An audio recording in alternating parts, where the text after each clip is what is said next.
al compartir la duda y la ternura. No es solo hablar por escuchar,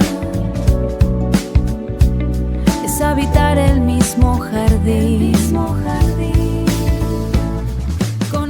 Buenas noches, bienvenidos a otro Conocernos Mejor, un programa en el que nos dedicamos a conversar con referentes de nuestras comunidades, hablando de toda la jurisdicción, pero tratando de darle siempre un toque un poquito más humano. Hemos hablado ya de Malvinas a raíz de una efeméride en este mes de abril, y en este caso recibimos a una joven autora, joven escritora. Hace poquito presentó su libro testimonial, así que vamos a conversar y que nos cuente ella viva voz qué es lo que ha vivido, por lo que ha atravesado y cómo lo ha superado. Bienvenida Romina Costa Gorosito, gracias por llegarte hasta aquí, hasta los estudios de Sol Multimedios. ¿Cómo estás? Buenos días, Cris, y buenos días a todos los que van a estar viendo este íntimo contigo. Encantada, y gracias a Dios bien. ¿Vos? Bien, por suerte, la verdad que todavía conmovidas por lo que fue la presentación de tu libro. Hace poquito, cronológicamente, que lo estábamos presentando con vos, aquí en nuestra propia localidad. Y bueno, recogiendo mucho, por suerte, mucha buena recepción del libro, de mucha gente, no solamente que ha pasado por una situación como la tuya, aunque en ningún caso es igual, sino que también de gente que lo ha vivido de cerca como familia, ¿no? De gente que ha pasado por esa situación de salud. Primero que nada, y para que nos conozcamos un poquito mejor, justamente como es el título del programa, me gustaría que me cuentes acerca de vos, cómo llegás a Sau Gil, de dónde sos, porque no sos oriunda de Sau Gil. Sí. Bueno, soy oriunda de Rosario, de la provincia de Santa Fe, nacida allá. A los 11 años mi madre nos trae acá porque ella es de acá, catamarqueña, saugilista. Ah, mira. ¿La mamá? ¿El nombre de tu mami? Graciela Cativa. Graciela. Bueno, ella se viene de vuelta para sus pagos y nos trae a nosotros. Yo tenía como 11 años en esa época cuando nos trae de vuelta por aquí. Bueno, nos costó acostumbrarnos, así que como éramos chicos más rebeldes, en un chicos momento, de ciudad, por eso, chicos y llegar de ciudad, acá. porque como de otros momentos que decir, acá es como que no nos encontrábamos. Es como claro, que había cosas que nosotros ya teníamos usualmente que hacíamos, por ejemplo, patín, natación, hacíamos muchas actividades, y acá es como no hacíamos nada, entonces nos costaba. Entonces un día decidimos volvernos con nuestros abuelos, los 3 hermanos más grandes, así que nos vamos con nuestros abuelos de vuelta a vivir con ellos. Y como a los 17 años, recién me vuelvo de vuelta, a radicar de vuelta acá en ¿Por qué la vuelta a Sau Gil? Y porque me acuerdo que mi hermana hacía renegar a mi abuelo y le dicen, bueno, se van de vuelta con sus padres. Los reportaron. Claro, los deportaron, digamos así. Está perfecto. Así que bien. bueno. ¿Y desde entonces hasta acá hiciste tu vida en Sau Gil? ¿Sos maestra? Sí, desde entonces, bueno, me quedé en Sau Gil. Después estudié la carrera de profesora en educación primaria acá en el instituto de acá de Sau Gil. Me recibí y recién recibida, justo se dio la casualidad que salió un cargo en el campo, en San Antonio, en el Salar de Pipanaco, para aquellos lados, y bueno, se dio la oportunidad y dije, bueno, me voy. Digamos que es una zona inhóspita, ¿no? ¿A qué distancia estamos acá para que nos ubiques? Y estamos como a 20 kilómetros para abajo, para el lado del Salar de Pipanaco. La escuela está antes del Salar, así que medio de médanos, una inhóspita, 4ª categoría, donde la luz es de panel solar. ¿Sos personal único? No, tengo director y ordenanza, pero bueno, nosotros hacemos como mucho más trabajo de ser docente. Claro, por supuesto, sí. Mamá, muchas horas también, sin duda. ¿Cuántos niños tenés a cargo? Ahora actualmente 2 niños son los que van a la institución, y después en ese tiempo cuando yo tomé eran 11. Unos venían a Burro, otros venían de ahí del lugar, y otros venían del otro puesto en una moto. 3 alumnos juntitos en una moto venían en una 110, imagínense. Mira vos. Bueno, y una zona, decíamos, bueno, desfavorable, inhóspita, donde se complicó por tu cuestión de salud también. Ya vamos a llegar a cómo te enteras de todo esto. Bueno, me gustaría decirle a la gente, recordarles, si pueden ver la mesita. Bueno, acá Romina trajo varias cositas para compartir. Ya le vamos a preguntar después, si nos conmovemos mucho, nos emocionamos, le vamos a hacer una pausa y vamos a preguntarle qué es todo lo que nos trajo por acá. Algo ya lo hemos visto la noche de la presentación del libro aquí en South Hill, así que ya vamos a contar un poquito de eso. Bien, entonces maestra acá en South Hill, ya con una vida desde la adolescencia hecha por acá. ¿Y cómo te enterás de esta situación? Porque lo que vos querés contar es tu caso, tu problema de salud con cáncer, ¿no? De por sí eso es fuerte, porque antes se decía un poco como subrepticiamente, como que no se nombraba, como que alguien decirle a una persona tenés cáncer, y perdonen la expresión, pero era una sentencia de muerte prácticamente, ¿no? Sí. Hoy sabemos que se puede tratar, si se recurre a tiempo a los profesionales de la salud, es posible curarse, vivir bien, también muchos lo sabemos por cuestiones de familia, pero en tu caso, ¿cómo fue? ¿Cómo descubriste que tenías esto? Bueno, como yo te decía, docente rural, me voy un lunes y yo vuelvo los viernes a mi casa. O sea, yo solo los fines de semana estaba en South Hill. Por esa situación, a mí me costaba mucho sacar licencia, todo. O sea, yo me iba el lunes y sí o sí volvía los viernes. Entonces, cuando comencé con hemorragias, hacía 2 meses que ya venía con hemorragias. Y bueno, una de esas, que fue una de las más que me asustó más a mí, yo digo, fue que estaba a mitad de semana, un miércoles, en el campo. Entonces, cuando me voy a acostar a dormir una siesta, me agarro una hemorragia muy grande. Y bueno, y cuando me levanto, bueno, yo siempre digo, lo expreso de esa manera porque es como más normal, digo, como para que se entienda. Sí. Decir, es como que estaba bañada en sangre, digo, yo me asusté. Y entonces, o sea, no era un sangrado que podría haber sido una menstruación, fuera de tiempo, no era muy excesivo. Era muy así como yo te digo, que estaba bañada en sangre, así, mi ropa, todo. Así que entonces como que uno se asustó ahí ya decir, esto no es normal. Pero de todos modos es como que nosotros siempre dejamos para después, como contaba en la presentación aquel día, siempre nos dejamos para después, bueno, después voy, bueno, pero ya va a pasar. O sea, hablando de las mujeres, ¿no? En ese caso, lo decíamos esa noche, siempre priorizamos los hijos, el marido, los padres, y después nosotras.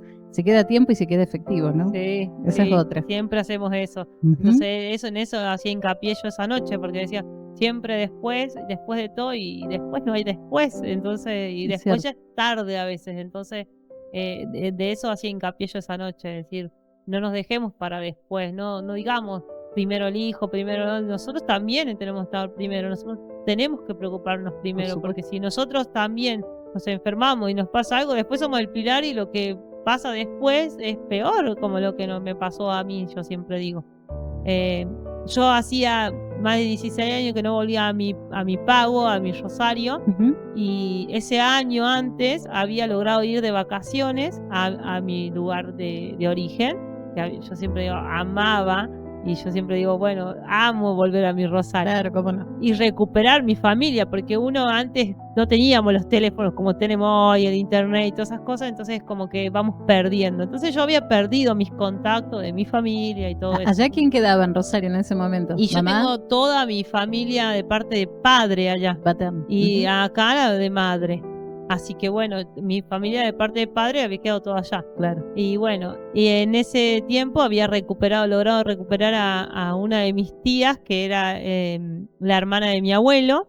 Que mi abuelo era los abuelos estos que nos acobijaban ahí cuando nosotros nos queríamos ir a Rosario todas las vacaciones. Claro. Entonces, bueno, habíamos podido recuperar ese tiempo con mis hijos que habíamos logrado irnos.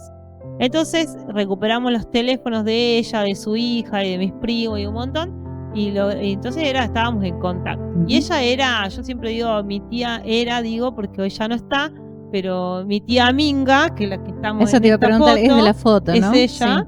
Sí. Bueno, ella es la que era como mi mamá, yo decía, ella vivía adelante de mi casa, nosotros vivíamos en un pasillo, vivía adelante de mi casa, y era como mi mamá la que todos los días pasaba por la casa. Y decía, hola Romy, ¿cómo estás? Y tomamos unos mates y charlábamos, y bueno, era la que... ¿Le contaste de esto que te pasaba? Le contaba de esta situación que me estaba pasando. Y entonces ella me dijo, no, mamita, andate al pueblo, no me gusta, no es bueno lo que te está pasando, mejor consultarlo con un médico. Entonces fue cuando yo agarro y digo, bueno, cierro la escuela, todo, y me vengo al pueblo a hacer la consulta. Que yo ya venía con consulta, ¿no? Esos 2 meses que yo decía, venía con 2 meses de hemorragias, pero bueno, pensé que era normal, entonces yo venía con consulta. Pero esa me asustó y dije, no, voy de vuelta a consultar. Yo ya había venido con consulta al doctor Reyes, él me había mandado a Andalgalá, en Andalgalá vi a otro ginecólogo, también me hice una consulta ahí. Y después volví esa vez que ya me asusté, me volví a Catamarca. ¿Qué te decían en las consultas? ¿Cuál era el resultado? Y que ellos decían que era un mioma, que no era nada, que se podía tratar con pastillas y esas cosas, y que bueno, que era un tratamiento, y después, o si seguía, que podíamos operarlo. Claro. Entonces yo fui a esa consulta a Catamarca con la idea de operarme, porque digo, bueno, si es un mioma y si esto sigue, mejor para estar mejor, me voy a operar. Esa era mi idea. Eres consciente de que necesitabas cuidado, pero no era tan grave como lo que se descubrió después. Claro, porque yo decía, bueno, es algo que decías, te operás y bueno, y se saca el mioma, se vacía todo y bueno, se termina el problema que estaba ocasionando esas hemorragias. Claro, pero nunca imaginando el que me iba a encontrar después con que era una enfermedad más grave. Bueno, lo que cuenta en el libro, y Romy le vamos a pedir porque la idea es que ustedes también lo puedan leer y puedan ser parte de este testimonio de ella que llega muy fuerte, ¿no? Lo decíamos también la noche de la presentación, porque es duro que una persona diga, como lo dijo ella abiertamente, tuve un cáncer de útero, ¿no? Por esto que les decía antes, hace mucho tiempo atrás, decirle a una persona tenés cáncer era asegurarle que no iba a vivir más, una situación muy tremenda. ¿Cómo llegás vos a enterarte por el profesional en la ciudad que tenías cáncer? ¿Cómo te dice? ¿Qué estudios te hizo? Él me quiso hacer unos estudios por la posible operación primero del mioma. Me quiso hacer un Papa Nicolau. Cuando él intentó hacerme un Papa Nicolau, él me dijo que no podía hacerlo porque era peligroso por el sangrado que tenía. Entonces me deriva a otro médico para que yo vaya a hacerlo bajo quirófano a todos estos estudios. Bajo anestesia. Sí. Entonces la cuestión es que no me dijo ahí que lo que tenía, solo me dijo que no era bueno lo que había visto él y que prefería que se haga esto bajo anestesia. ¿Y eso te puso nerviosa y te asustaste? Sí, ahí me asusté mucho porque, o sea, no entendía qué estaba pasando y no entendía por qué él me decía lo que me decía. Y lo último que me dijo, que también lo cuento en el libro, es que me dijo, me dio un papelito con su número de teléfono y me dijo, prepárate para lo que se viene. Entonces ahí es como que nunca me imaginé.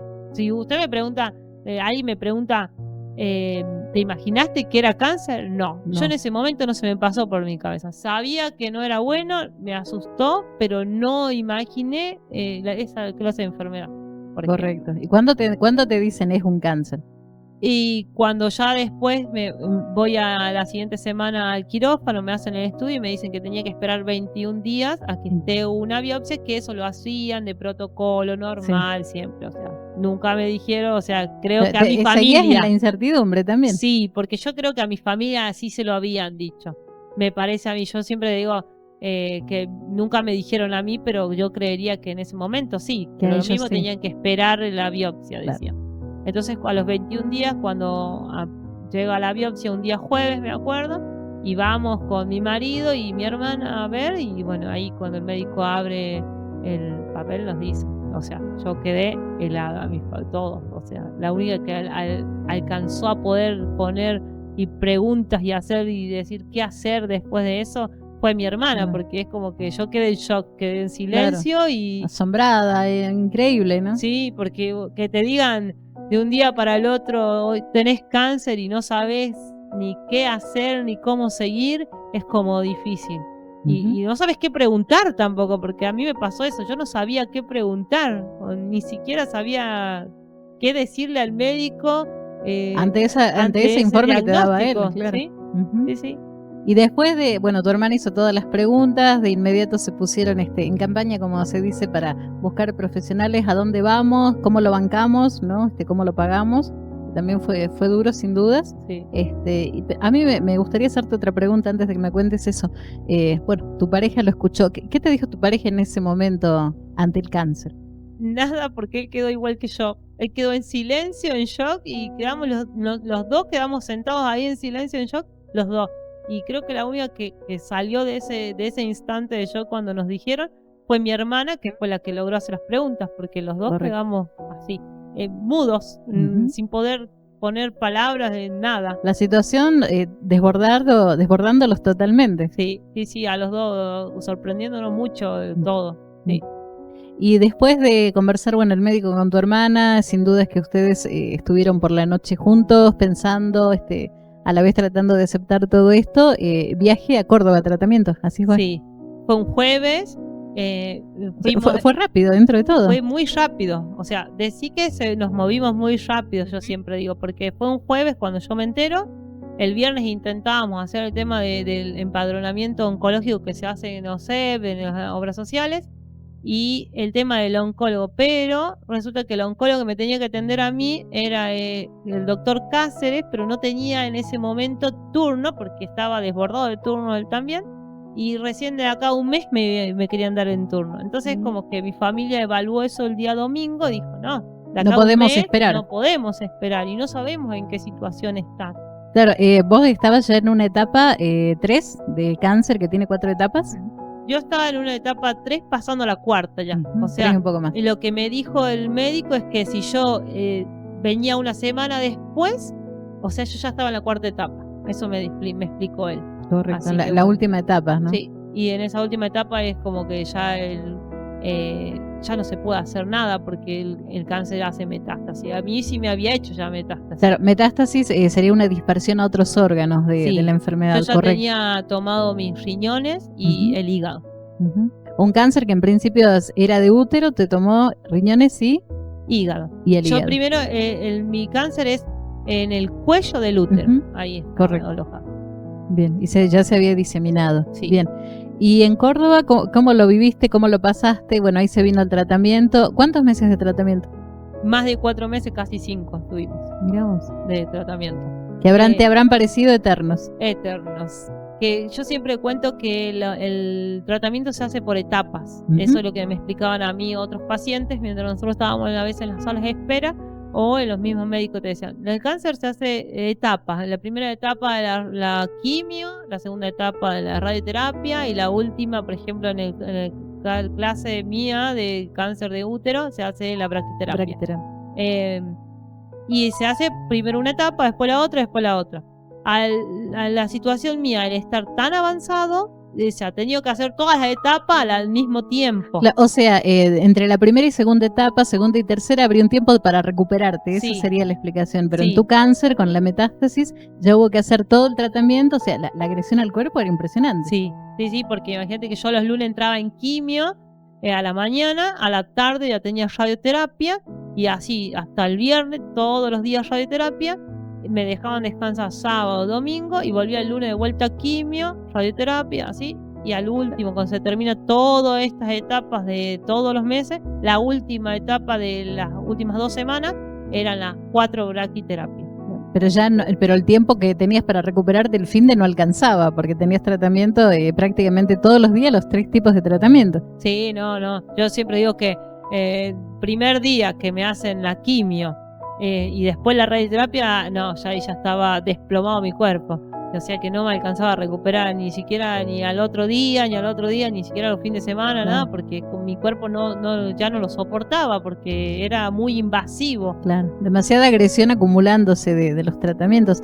Claro, porque esto también lo conversábamos con Ro esa noche. En un tratamiento de cáncer parece que hasta la propia medicación te es nociva, ¿no? Porque al principio te sentís muy mal hasta que, bueno, es como que empieza a funcionar el tratamiento, pero al principio es muy duro. Sí, el dolor es muy duro, porque yo tenía mucho dolor en las caderas y entonces comencé como a encorvarme y del mismo dolor no me podía sostener mi cuerpo, la parte yo siempre digo de la cintura para arriba no la podía sostener, entonces era el dolor que me intenso en esa parte de las caderas, entonces yo no dormí durante esos 4 o 5 meses que estuve ahí, no dormía, solo cerraba los ojos y como que me dormitaba aparentemente, pero yo recuerdo que estuve despierta siempre, y que siempre escuchaba las conversaciones de los que estaban por los teléfonos y todas esas cosas, por ahí pensaban ellos que yo dormía, y no, yo sin embargo estaba escuchando todo porque no lograba dormir el dolor que sentía. Vos lo describiste con una imagen muy fuerte, vos decías, te convertiste en una viejita con 35 años.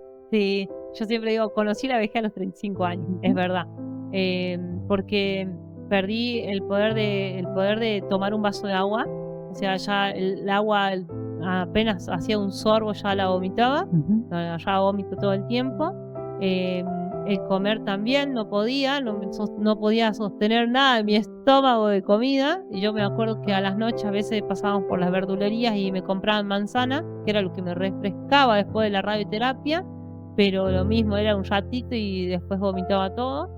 Y el tema de la caminata también, después llegó un momento que ya no podía caminar, y entonces comencé a encorvarme y como que caminaba agachadita, como cuando uno dice que está viejita así, bueno, igual.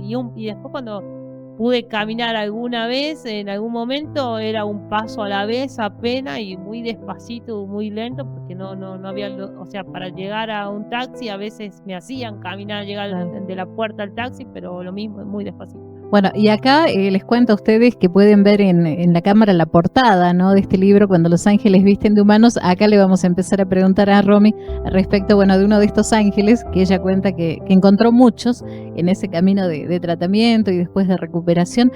Pero vos hablabas, y lo mencionaste en la conferencia también, de un caballero en particular, sí, Gerardo. Sí, Gerardo.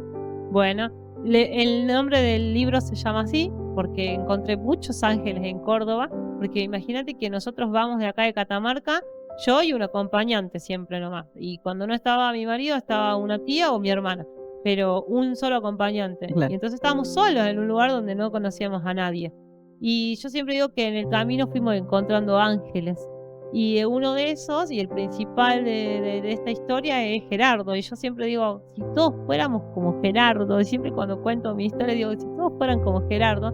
Gerardo es un guardia de seguridad del Zunino, del instituto donde me hacían la radioterapia, donde iba todos los días, y a él estaba a las tardes. Mayormente a mí me hacían a la tarde o a la noche. Muy rara vez me pudieron hacer a veces a la mañana, que había otro guardia de seguridad, que era un guardia de seguridad, que hace el guardia de seguridad, vos entrás, te anuncia por tu apellido, hola, ¿cómo estás? ¿Quién sos? Acosta Gorosito, bien, anunciada, siéntese, espere que ya la atiendan. Y después te llaman para que vos entres a la radioterapia.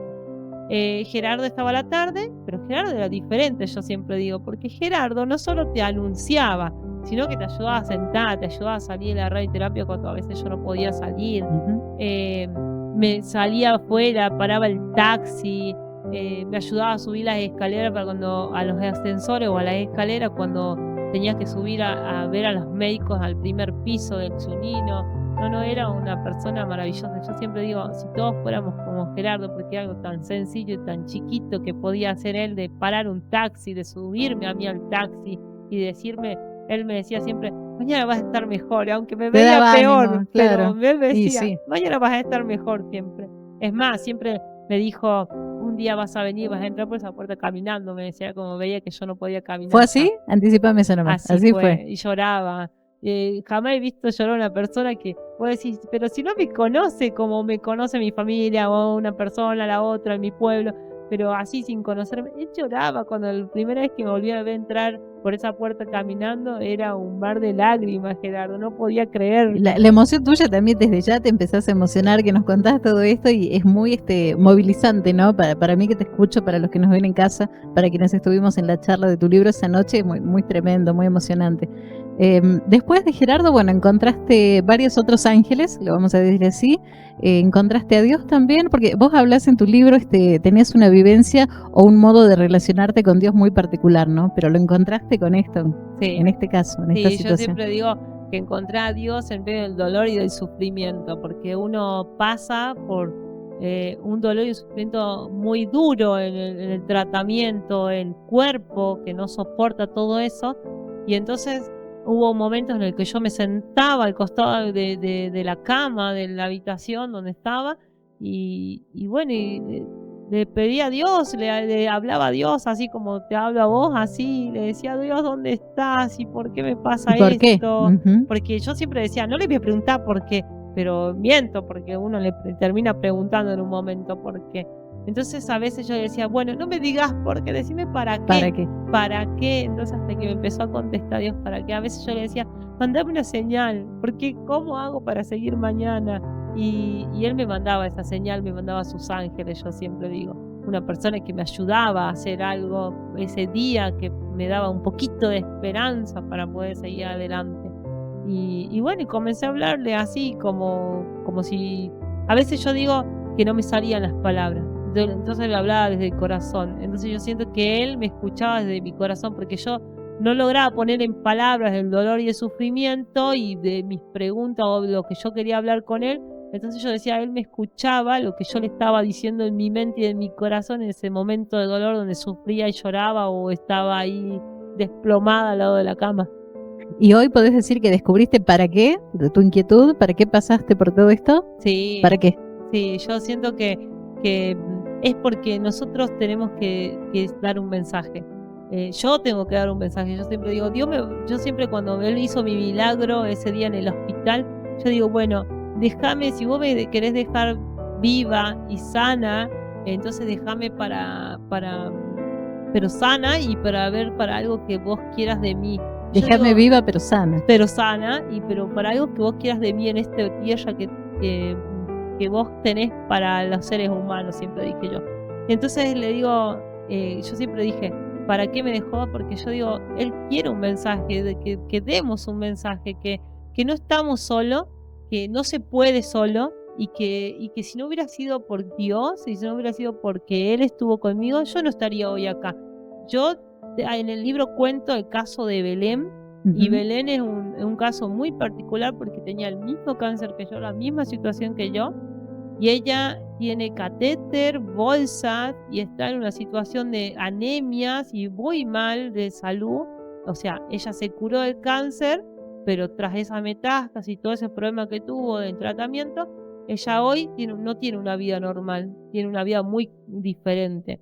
Entonces yo puedo ser Belén, siempre digo. No la conocía Belén, tengo esa asignatura pendiente, pero yo podría ser Belén. Y no soy Belén porque Dios permitió que sanarme y permitió que yo estuviera acá, así como me ven hoy, sin poder creerlo, digo yo, ni yo lo creo a veces.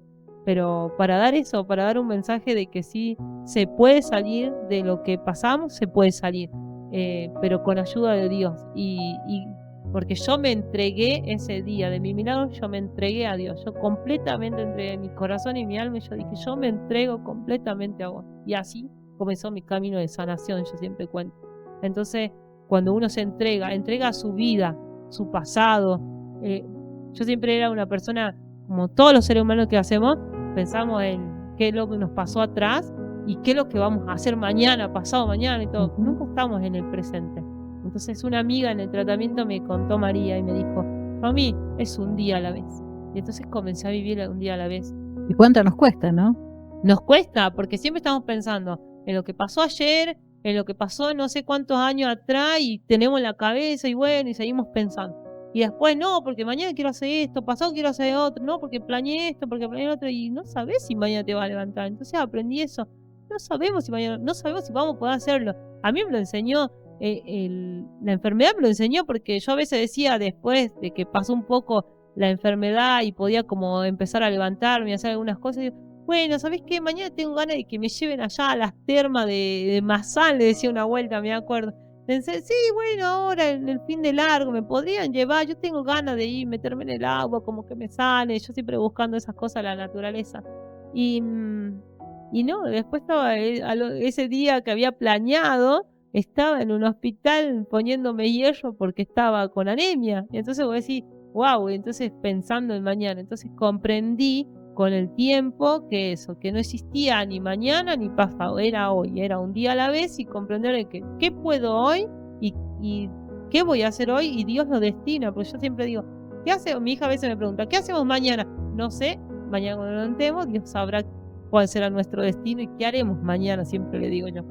Muy bien, acá le vamos a pedir una pausa, vamos a estar con todos ustedes volviendo en un ratito, le vamos a ofrecer un vasito de agua a Romy y vamos a seguir charlando porque ella habla de 2 milagros, lo mencionó recién, lo cuenta en su libro también y me gustaría que lo cuentes con nosotros. Volvemos después de la pausa. Bien, estamos de vuelta en Conocernos Mejor. Hicimos una pequeña pausita para dejar que respire Romy, tomar un vasito de agua, que ustedes también se distraigan un minutito porque lo que viene es fuerte, todavía falta contarles mucho más. Ro, me decías vos, bueno, descubriste entonces, creo que me animo a decir, encontraste recién con esta situación tuya una relación con Dios, hablaste de 2 milagros que los mencionas en el libro, contanos. Sí, podés decir realmente, Dios me encontró ahí. Yo siempre, desde que volví a la iglesia, siempre digo que cuando leen la parábola de la oveja perdida, yo era esa oveja Y perdida. volviste a la iglesia también, te habías Sí. alejado un poco. Sí, me había alejado. Fui en el tiempo de que iba al colegio, que nos hacían que íbamos a los domingos, y después, bueno, me alejaba porque yo siempre me enojaba con Dios, porque decía, ¿pasaba algo malo? Y yo decía, ¿y pero dónde está Dios? ¿Dónde? Y cuestionaba a Dios. Mucha gente lo dice, lo decimos, ¿no? No, Sí. no solo vos. Sí. Es real, por eso yo siempre Sí. lo cuento de esa manera, porque de verdad nos cuestionamos, pasa algo malo y ¿dónde está Dios? ¿Y Sí, por qué? Y bueno, cierto. cuestionamos mucho eso.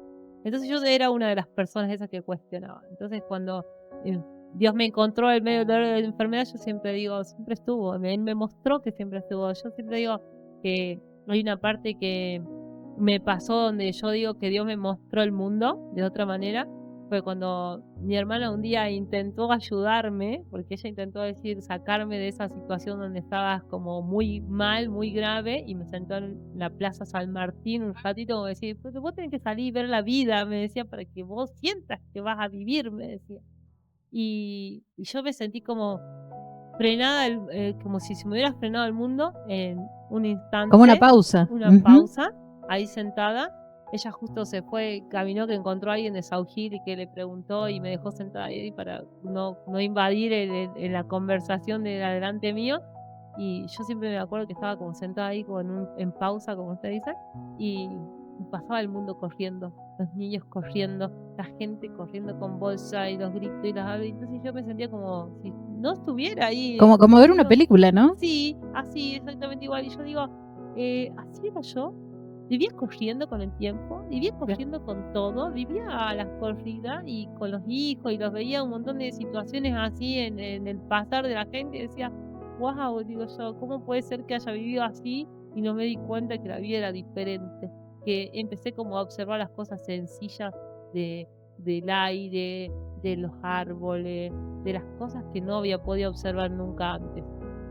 Miramos, qué importante. Y ahí enlazamos con los 2 milagros que decías vos, que son también muy sencillos, pero muy movilizantes, ¿no? Sí, y bueno, yo siempre, ahí en el libro lo cuento que mi milagro fue en el hospital, acá en South Hill. Yo ya había terminado todo el tratamiento y mi médico me da permiso para venirme 20 días a ver a mis hijos, que llevaba más de 4 o 5 meses sin verlos, y entonces me da el permiso para venir a verlos a mis hijos. Era venir a South Hill y volver. Sí, eran 20 días. Vos los ves, vas en cama, te quedás en tu casa, encerrada, con barbijo, cero contacto con la gente, solo con tu familia, la familia que te pueda ver y estar en contacto con vos, con barbijo y todos los cuidados protocolares que te piden porque uno está en un estado de vulnerabilidad y de defensas bajas. Defensas y todo eso que puedes pescar cualquier cosa y te puede pasar cualquier cosa. Entonces lo primero que me dijo, no te vayas a ir al hospital ni a internar si te sentís mal porque no es conveniente. Es preferible que te vengas a Córdoba. A los 15 días no llegué a sentirme bien nunca. Desde que llegué estaba muy mal de salud. Mis hijos estaban viéndome sufrir mucho, llorar y dolor y muchas cosas. No podía ni caminar encima, no podía comer, tomar agua tampoco todavía. Entonces fue muy difícil, entonces a los 15 días le dije a mi marido que me lleve al hospital después que fueron mis hijos a las escuelas. Y ellos no querían, él con mi suegra no querían llevarme al hospital porque ellos sabían que no era bueno. No debía ir, claro. Era pleno invierno, había épocas de neumonía acá en South Hill, me acuerdo.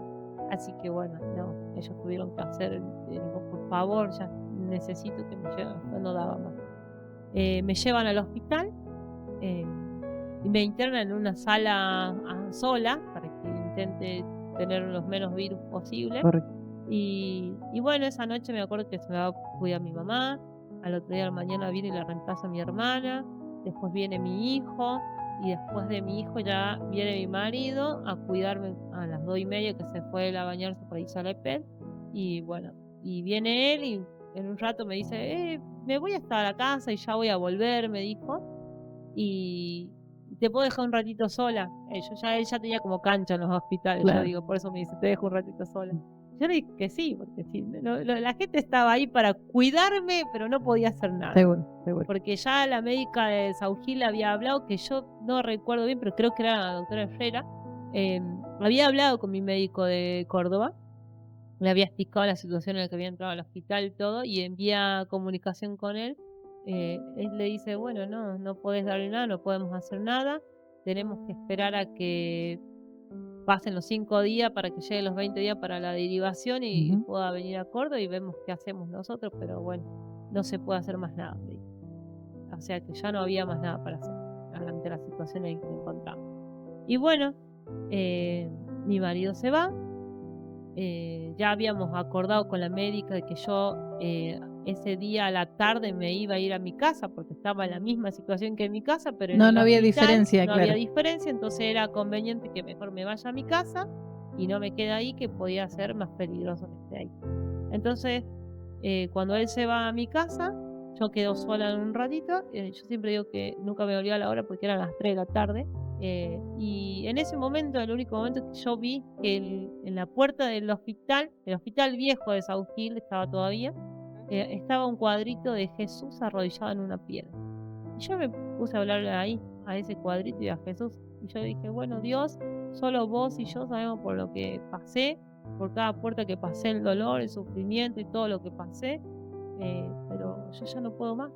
Mi cuerpo no puede más, yo no puedo más ver sufrir a la gente que está al lado mío, porque yo cuando veía a mi mamá, a mi hermana, por más fuerte que ellas se vieran, sus ojos de decir, bueno, está bien, todo va a estar bien, y se sabía que no estaba bien, entonces yo decía, era como mentirme, porque yo digo, bueno, pobrecita, ella quiere intentar Querían estar darte fuerte, ánimo, pero te dabas cuenta que no podían. y sí, y vos decías, ellas querían mostrarse fuerte ante mí, pero yo veía su sufrimiento en sus ojos, en sus expresiones, yo veía el sufrimiento de todos ellos al lado mío sin poder hacer nada por mí.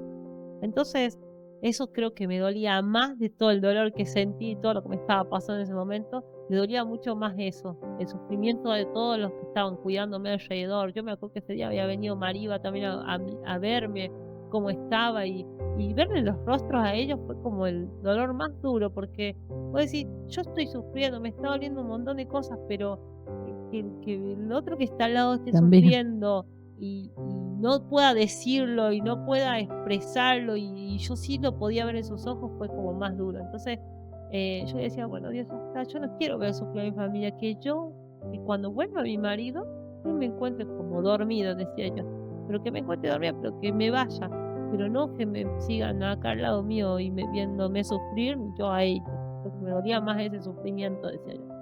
Así que yo en un instante digo, bueno, yo no tengo más que decirte, Dios, que yo lo intenté, vos sabés que yo estuve ahí, que intenté salir adelante, pero vos sabés por todo el dolor que sufrí, todo lo que pasé, yo quiero más. Me quiero ir, porque creo que es momento de irme, creo que es momento de entregarme, yo me entrego como Dios. Si es tu decisión que yo me tenga que ir porque me tengo que quedar sufriendo así acá, me quiero ir. Entonces tomá mi mano y llévame. Pero si tu decisión es que dejarme en este mundo porque necesitas algo para mí, que sea, pero saname, porque vos tenés el único poder que tenés de sanarme, sos vos. Saname y yo me quedo, pero si no, llévame.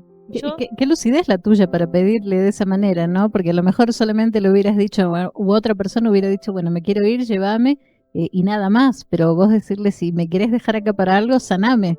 Sí. Qué bárbaro. Sí, no sé por qué, no sé por qué lo dije, no sé cómo en ese momento el valor de decirle a Dios, yo digo, cuestioné toda la vida a Dios y en ese momento le estaba diciendo y me quería dejar. Entonces digo, yo siempre digo, soy una de las pecadoras más grandes, digo yo, porque todos somos pecadores en este mundo, pero yo siempre me consideré eso. cuando leo la Biblia, leo mucho la Biblia hoy, y cuando leo la Biblia yo era como Pedro, digo yo era ese Pedro que renegaba y eso, digo yo. Y bueno, y sin embargo Dios me escuchó porque yo cerré los ojos y yo sentí como que me iba. ¿Llegaste a sentir eso, que te Sí, ibas? como que me iba porque yo sentía como muy a lo lejos el sonar de mi teléfono, como lejos, pero muy lejos, que hacía pi, pi, que sonaba Mirá. mi teléfono como los mensajes. Y como que yo me iba, era como algo blanco, yo me iba, pero no sé si yo me enfocaba en eso blanco, sino que yo me enfoqué en el cantar de 3 pajaritos. Y era un cantar único de cada uno y maravillosos que jamás en mi vida había escuchado, ni que jamás en mi vida había observado ni nada. Pero era un cantar de 3 pájaros y únicos. Y yo siempre digo que la habitación estaba toda cerrada y era pleno invierno. O sea, ¿Cómo escuchaste? ¿Cómo se dijo? Claro. era imposible, decía yo. Y como que me estaba yendo. Y yo estaba tranquila, porque yo me sentí tranquila que me estaba yendo, que Dios me estaba llevando, porque yo me había entregado. Y sin embargo, al rato despierto asustada y seguía en la cama del hospital. Pero asustada porque yo sentía como si me estuviera haciendo encima. Entonces que quería ir al baño, pero no tenía mi acompañante porque yo todavía no podía caminar. Así que yo agarré el suero y me fui, porque la cama justo estaba al lado del baño, así que con el suero me arrastré y me fui al baño. No sé cómo llegué, Solita. pero llegué sola al baño. Y entré al baño y cuando pasé la puerta del baño para el otro lado, para volverme de vuelta a la cama que seguía sola, pasé la puerta del baño para el otro lado. Yo siempre digo que no sé cómo se pone en palabra esto, o no sé cómo se explica, pero yo sé que pasé la puerta del baño para el otro lado y yo me sentí completamente sana. Mi cuerpo completamente sano, de un dolor interminable que no daba más, y de golpe sentirme así fue como único. Así que yo me agarré del suero, me arrodillé mirando el cuadrito ese, me arrodillé y dije: Dios, viste vos, no tengo otra explicación para mí. Y así fue. Después pedí irme a mi casa y por primera vez me senté en el comedor de mi casa a tomar un mate cocido con unas galletitas de agua. Y entonces me acuerdo que mi marido me miraba admirado, como diciendo: asombrado, todo no puede ser que esté acá bien. No puede ser que esté tomando el mate cocido con la galleta. Cuando no podías retener ni el agua en tu estómago Nada, todo ese tiempo. Nada. Entonces fue como, para ellos fue como sorprendente. Así que... ¿Les contaste a ellos en ese primer momento lo que te había pasado con ese cuadro? Sí, yo a él apenas entró al hospital, yo a él le conté. A él le dije: ¿sabes qué me pasó esto? ¿Qué te dijo? Él como que estaba, no podía creer. No podía creerlo, ¿sí? No podía creerlo. Bueno, me dijo: si vos decís que te pasó, me dijo, pero así como yo siempre digo que en ese momento yo pienso que ellos pensaron como es la mejoría de la muerte. Uf, yo creo que ellos pensaron eso porque como me vieron bien, dijeron, es como que sintieron eso, se me ocurrió a mí cuando yo lo contaba. Así que después vieron el progreso y todo eso, que fue de a poco. Yo siempre digo, fue un paso a la vez. También. Que al otro día mi mamá llegó a mi casa, me hizo un omelette, lo logré comer, me ponía en un vaso de agua y lo lograba tomar de a poquito, con un sorbete creo que mi mamá me ponía, y así de a poquito, fue así, igual que la caminata. Yo me acuerdo que quería ir al baño y hice pedir un bastón, y iba tocando con una mano a las paredes y con la otra apoyándome al bastón y déjenme que yo puedo, y iba despacito y hasta que podía llegar al baño. Me costaba un montón porque iba muy agachadito todavía porque todavía seguía con mucho dolor. Así que, pero llegaba y empecé así. Fue progresivo, despacio y de a poco, y fue dándose todo lo que hoy ves que... La recuperación, sí. Ro, ¿cuánto tiempo pasó de esta situación tuya, de tu recuperación? Y 2 años, 2023, en abril, me diagnosticaron a mí en 2023, y yo vuelvo como en agosto de vuelta después del tratamiento. Pero iba todos los meses a Córdoba un control. A controles y a ver cómo estaba todo. ¿Y ahora cómo sigue tu salud? O sea, seguís, no por ahí no yendo a control, pero seguís observando, te mirás con mucho cuidado seguramente, ¿no? La cuestión de sangrado, periodos menstruales, lo llevas con mucho control. Bueno, Los de sangrado sí, o sea, tengo que prestar atención al sangrado de cualquier parte del cuerpo, porque me pasó a mí el año pasado, no, el 2024, me pasa que empecé con un sangrado de colon y le presté atención y me vuelven a biopsiar pensando que había pasado el cáncer al colon y sin embargo no había sido eso, pero sí había sido una lesión muy grande que tenía en el colon, como una fisura que había generado la radioterapia de traspasado. Eso te iba a preguntar, si fue por el tratamiento. Sí, el tratamiento fue tan invasivo, Claro. así que traspasó al colon y hizo una fisura muy grande y tuvieron que hacer 4 operaciones para lograr tapar esa fisura con plasma, me dijeron. Correcto. Así que presto mucha atención a eso. Tema menstrual, o sea, me agarró la menopausia, Claro. así que ya no menstrué más, gracias a Dios. Y bueno, y bueno, presto mucha atención a todo eso. El año pasado empecé a consultas odontológicas por el tema de un sangrado en un diente, y entonces también consultas por eso. Entonces todo lo que es sangrado uno tiene ya la precaución de hacer consultas. ¿Y estás bien también en esa situación? ¿Estás bien odontológica? Sí, gracias a Dios, bien. Qué bueno, me alegro. Ro, bueno, ya te vamos a preguntar cuáles son tus planes a futuro, porque este es un primer material. Yo te preguntaba en la conferencia presentando tu libro si querías escribir más, me dijiste que sí. Ya te voy a contar algo que supimos a través de tus estados, pero me gustaría que nos cuentes qué es lo que vemos acá, porque hay varios objetos en la mesa. Bueno, ya nos hablaste de la foto de Mima, ¿sí? ¿Qué más tenemos por acá? Esto lo vimos en la conferencia para la gente cuando presentamos el libro, pero me gustaría que cuentes de qué se trata. Esta es una libretita que yo hice comprar al lado del hotel donde estábamos, porque yo decía que no me entendía el que me acompañaba, o que yo no sabía cómo hacer con tanto dolor y todo lo que me estaba pasando. Entonces comencé como a escribirlo, poder poner en palabras eso que me estaba sucediendo. Y así nace el libro, porque empezaron estas libretitas y estos apuntes y comenzó esta. Se empezó a gestar el libro solito. Sí, muy bien. Por acá veo un mensaje al corazón. Sí. Vuelve a la fuente de la vida. Sí, ese me lo regaló un taxista, otro ángel, que yo decía hay muchos ángeles. Ah, ese librito que menciona el libro también. Sí, ajá, menciona el libro. Es un taxista que me regaló. Yo siempre dije que Dios está en todos lados y es el mismo para todos y que no importa la religión, porque me pasó que también me regalaron una Biblia evangélica y también la recibí. Entonces por eso digo, Dios es el mismo para cualquier religión que sea. Entonces, por supuesto.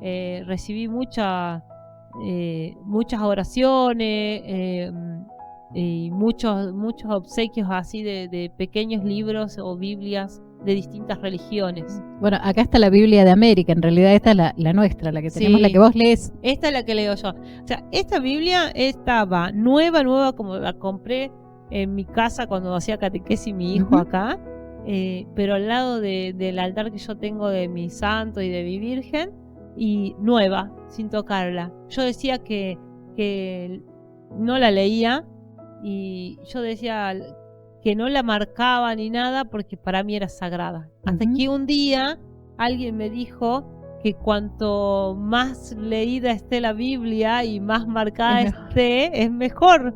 Porque yo pensaba que era malo y sin embargo terminó ese mito que uno tiene y bueno, comencé a leer. Desde que volví comencé a leer y es como algo para mí muy habitual. Me gusta mucho. Aprender. ¿Cómo la lees? ¿La lees diario? ¿Elegís una frase, por ejemplo, así, la abrís en cualquier lado, como se dice, y te da un mensaje, o vas siguiendo un orden para leerlo? Comencé con la historia de Job. Tengo una amistad en Muquín que me dijo, vos sabés que todo lo que me estás contando me hace acordar a la historia de Job, me dijo.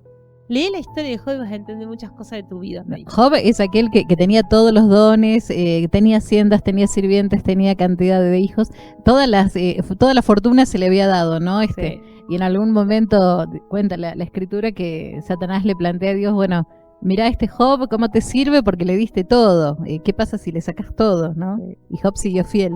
Sí, entonces ahí vos entendés como a pesar de tenerlo todo, vos crees en Dios. Entonces cuando no tenés todo, ¿también crees en Dios? Entonces ahí es donde yo también entendí un montón de cosas. Ahí se prueba la fe. Ahí es donde estaba la prueba de fe de uno, ¿no? Cuando vos decís, ahora que estás en la enfermedad, que no tenés nada, que no tenés a nadie que te pueda salvar más que Dios, ¿vas a creer en mí o no? Entonces yo siempre digo, Job me enseñó un montón de esas cosas, que no viene una enfermedad para castigarnos. Entonces, como ahí dice, viene para probarnos y para enseñarnos algo. Yo siempre digo, algo vino a enseñarte en tu vida. Y yo digo, algo vino a enseñarme Dios en mi vida con esta enfermedad. No creo que haya sido para castigarme, ni tampoco haya sido para decirme, mañana vas a seguir igual. Porque mi vida ya no siguió igual. Ya mi vida no ronda, no soy la misma Romina que cuando antes de tener cáncer que después de tener cáncer. Que una amiga me decía el otro día después de la presentación, pero no contaste cómo es tu vida ahora.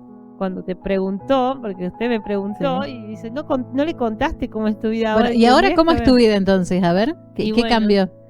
Porque yo vivía apurada, acelerada, como te decía en aquel instante que me paré, y hoy mi vida no tiene ese tiempo. Yo no vivo de los horarios como antes.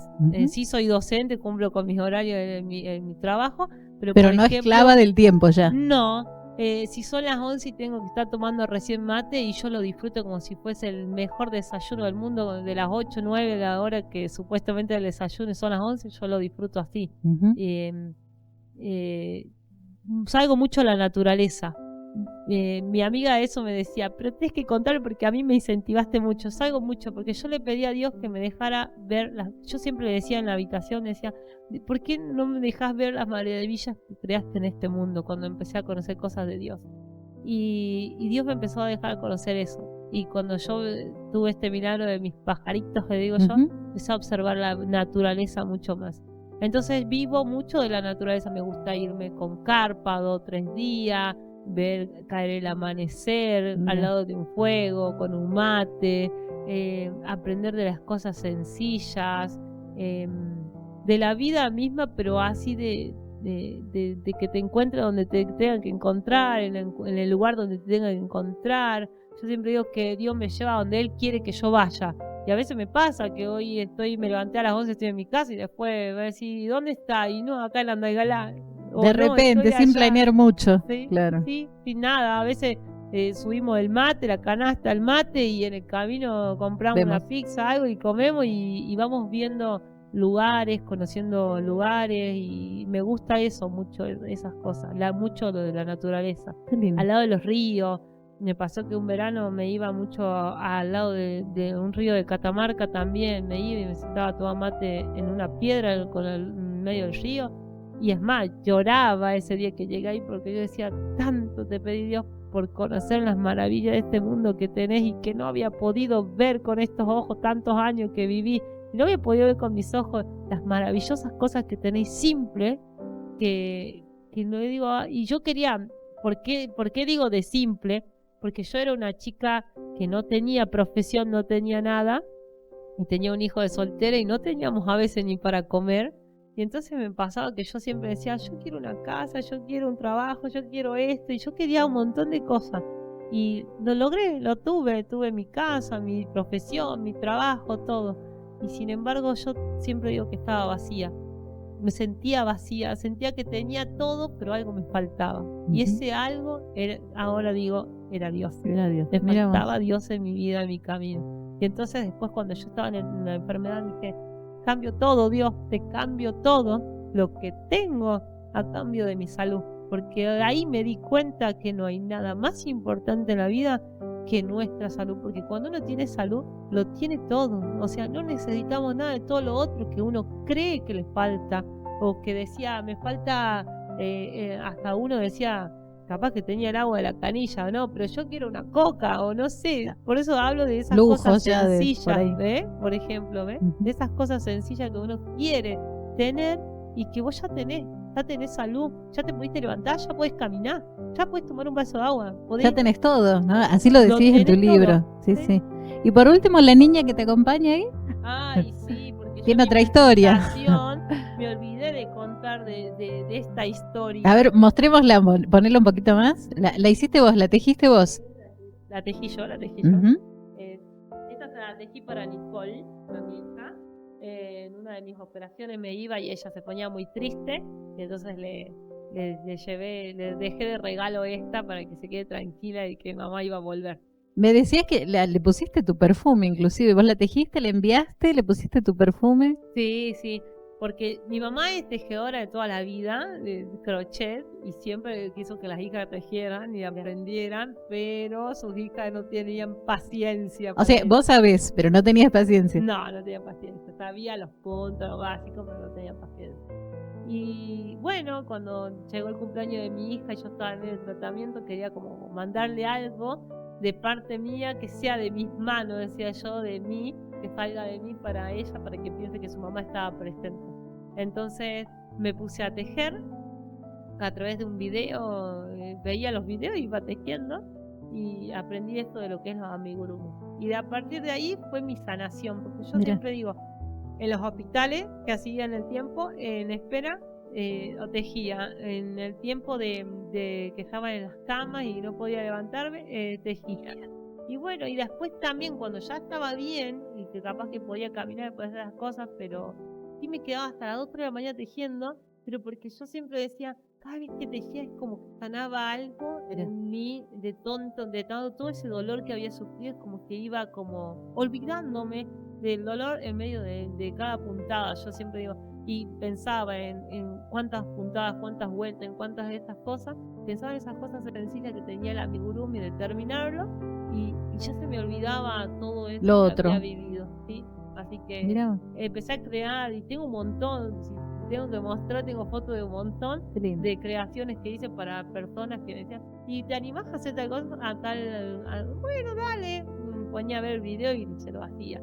Me pasó de una señora grande que tiene Parkinson de Catamarca y me dice, yo siempre dije que yo soy como Pinocho malherido, me decía. Y me dice, ¿vos me podrías hacer un Pinocho? Yo todavía soñé con tener un Pinocho de niña, me dice. Y así que le hice a Pinocho y se quedó encantada, estaba feliz. ¿Está mejor también? ¿Está sanando? Sí, qué bueno, sí, mira, está qué lindo. Bien, bueno, esta es la compañía que trajo Romy hoy, más todo lo que le mostrábamos que está en la mesa aquí delante de ustedes. Bueno, y tiene que ver con lo literario. Yo te preguntaba en la charla, ¿tenés ganas de seguir escribiendo? Sí. Sí, tengo ganas de seguir escribiendo. Me gustó escribir mucho sobre esto. Primero porque uno da el testimonio de lo que vivió. A veces no se animan, a veces no nos animamos. Yo te decía ese día, todos podemos escribir, porque todos tenemos una historia para contar. Si no es nuestra, es de alguien más también, pero todos tenemos una historia para contar. Y siempre está bueno poder contar esas historias. ¿Y sobre qué sería el próximo trabajo que hagas? Y yo estaba queriendo contar un poco de esto de lo de que vengo haciendo en el campo también, porque tengo muchas historias a través también de mi trabajo, también tengo muchas historias de eso. Y otras de que, por ejemplo, de estos ángeles, tengo un montón que me quedaron ahí sin poder plasmar acá en el libro. Bueno, digámosle, a la gente, contémosle que esta es una primera edición, Cuando los ángeles se visten de humanos, que se agotó. Ayer yo hablaba con vos, te recordaba esta entrevista y me decía, ya no tengo más libros. Qué maravilloso, te pidieron desde Buenos Aires inclusive material y estás preparando una segunda edición. Sí, estoy preparando 30 más, que también ya están listos para entregar esos 30. Comprometidísimos. Así que la verdad, yo estoy encantada de que esto haya llegado a las manos de tantas personas. Después de la presentación, un montón de mensajes, personas que se comunicaron conmigo, preguntándome cosas, emocionados, otros que vieron toda la publicación de aquel día, todo lo que se dijo, todo, y entonces también me empezaron a contactar por Facebook, porque lo hizo una transmisión en vivo mi hija por Facebook, entonces por Facebook empezaron a contactar a otras personas. Qué bueno. Bueno, está bueno, porque encima algunos me decían, y es más, me pasó un mensaje de una chica de Saugil que me dijo, qué lindo que hayas podido escribir lo que a muchos nosotros no podemos llegar a poner en palabras, porque ella sufrió algo. No sé no creo que cáncer, porque me parece que no, pero ella sufrió una enfermedad y me dijo, yo todavía no puedo ni siquiera poner en palabras lo que pasó a mí, decía. Entonces Pero dicen que cuando vos ya podés poner algo muy duro en palabras, empezás a sanar, ¿no? Sí. Entonces, lo tuyo es un proceso de sanación. No sé si completo ya, solo vos lo podés decir, pero en ese camino, ¿no? En ese camino. Qué lindo. Bueno, entonces escribir próximamente algo seguro sobre tu trabajo en el campo. ¿Tenés más o menos cuándo pensado, cuándo lo podríamos ver o falta? Y falta todavía. Estoy ahí en ese proceso todavía. Muy bien. Por lo pronto, digámosle a la gente también, y esta era la noticia que les quería compartir, que decía al principio de la charla con vos en este momento. Vimos algún estado tuyo, te invitaron a Mutquín, ¿sí? Por este libro, también por este material. Por este libro, por el Día del Libro, se va a hacer una charla y un auditorio ahí en Mutquín, y lindo, hermoso, la verdad. Me encanta que me hayan podido invitar. Qué lindo. Sí. Poder compartir esto, y esa es mi idea, que podamos seguir haciendo más libros y podamos ir compartiéndolo y salga más allá de Saúl. Quería que sea acá principalmente porque es mi lugar, el lugar donde elegí, pero me gustaría ir a Melgalá, a Pomán, a otros pueblos, pero porque que se conozca, yo quiero que se conozca la historia.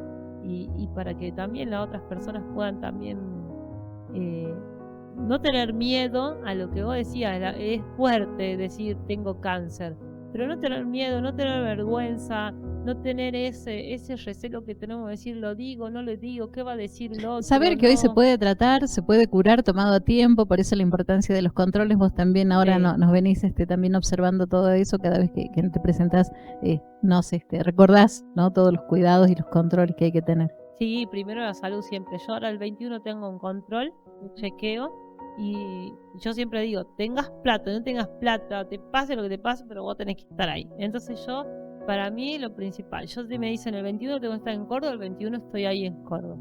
Pero eso, siempre, primero mi salud. Entonces digo, yo no me siento bien, me duele algo y voy primero al médico. Bien. Y consulto. Preferible pecar de consultar al cohete, uno dice, pero consultar y decir, bueno, a ver, ¿qué pasa? ¿Por qué me duele o qué me está pasando? Por lo menos lo consulto, me saco la duda. Correcto. Muy bien. Ro, bueno, te cuento, el próximo fin de semana tenemos en Antalgalá el Pucará de las Letras, una vez más, así que si querés ir, por lo menos como público, y después ahí te presentamos también y contamos un poco de lo tuyo. Ro, te quiero agradecer muchísimo que estés acá, fuiste muy, muy amable. Aquella noche de la presentación de tu libro te propuse esta charla para hablar un poquito más en profundidad con vos, contarte y preguntarte más cosas, y muy amablemente dijiste que sí desde el primer momento. Te agradezco por estar acá, de nuevo por tu testimonio, porque lo que dijiste es muy fuerte, lo venimos pensando todos desde esa noche, y es lo que nos dice la gente, che, qué bueno lo de Romy, qué bárbaro, qué fuerte. ¿Cómo te animás a decirlo con tanta sencillez, hasta con alegría, te diría, ¿no? Porque de esto vos encontraste a Dios, después has hecho un aprendizaje de vida también. Qué lindo. Gracias. No, gracias a vos, porque el placer fue mío haberte tenido conmigo, acompañándome. Y bueno, nada, que podamos poder mostrar esto de que se puede salir, que se puede estar bien, y que bueno, que podemos encontrar a Dios. Y ojalá, yo siempre digo, fui catequista, y entonces yo siempre decía a los chicos, ojalá no tengan que encontrar a Dios en el lugar donde lo encontré yo, que lo puedan encontrar desde ahora, desde chicos, desde las cosas simples, de lo lindo de la vida. Que no necesitemos, que no sean una Romina que necesiten el dolor, el sufrimiento para encontrarlo. Porque yo siempre decía, si yo lo hubiera encontrado antes, por ahí capaz que no me pasaba lo que me pasaba. Pero yo siempre digo, el destino de nosotros ya lo tiene Dios. Dios dice cuándo venimos, cuándo nos vamos. Dios es quien nos dice cuándo nos van a pasar las cosas y cómo nos van a pasar y para qué nos van a pasar. Entonces, si Él quiso que pasara esto, yo no reniego hoy. Capaz que renegué, porque no voy a decir no renegué porque sí renegué, pero capaz que a pesar de que renegué, yo digo, no reniego hoy de lo que me pasó y lo que viví, lo que tuve que sufrir, sino que yo le agradezco. Y siempre digo de la frase esta que dijo el padre Carrasana, que dijo, bendita necesidad que necesité de Dios para encontrarme con Él y para conocerlo y para poder dar a conocer al mundo entero, digo yo, de que Dios está siempre, aunque nosotros no lo veamos, aunque nosotros a veces digamos, ¿dónde estás? No te y a veces no lo queremos ver, ¿no? También. No lo queremos ver, o bueno, eso, que podamos entender. Yo a veces iba al medio del campo y le decía a Dios cuando me pasaba algo, decía, ¿por qué, Dios? ¿Dónde estás? Y Dios me contestó, está ahí siempre, y siempre estuvo. Desde que tengo historias muy fuertes de muy niña, eso decía yo ahí en el libro también, que algún día lo voy a contar, y entonces yo digo, siempre estuvo. Yo pensé que no había estado, pero sí, siempre estuvo, y Él me mostró que sí, que siempre estuvo. Me lo mostró en medio de esas sentadas en el suelo donde caía la realidad de lo que me estaba pasando, y me mostró muchas cosas, y sobre todo me mostró que yo valgo un montón, de que a veces me preocupaba por muchas cosas sencillas o por las cosas del qué dirán de las otras personas, y yo decía, ¿y por qué? Si yo sé quién soy, si Dios me mostró quién soy, y yo sé qué clase de persona soy, y yo mientras vaya y haga las cosas bien ante el ojo de Dios, entonces no importa qué piense la otra persona de mí, si estoy haciendo bien, estoy haciendo mal, porque yo sé que para Dios, si Dios me dice, yo estoy haciendo bien, yo creo que según la ley de Dios está bien, entonces no me tengo por qué preocupar. Estás tranquila. Muy bien. Ro, muchísimas gracias de nuevo a cada uno de ustedes que han compartido este tiempo del conocernos mejor. Ya conocemos un poquito mejor a Romina Costa Gorosito. Te vamos a invitar de nuevo cuando tengas otro material, como no, como escritora, capaz ya directamente te llamaremos escritora de nuestro lugar. Un programa más, digo, del conocernos mejor, ¿no? Muchísimas gracias a cada uno de ustedes, gracias a los compañeros de trabajo. Este programa va a continuar, ¿sí? Hay otros invitados con los que vamos a compartir también espacio cada semana. Muchísimas gracias. Buen descanso. Al compartir la duda y la ternura, no es solo hablar por escuchar, es habitar el mismo jardín.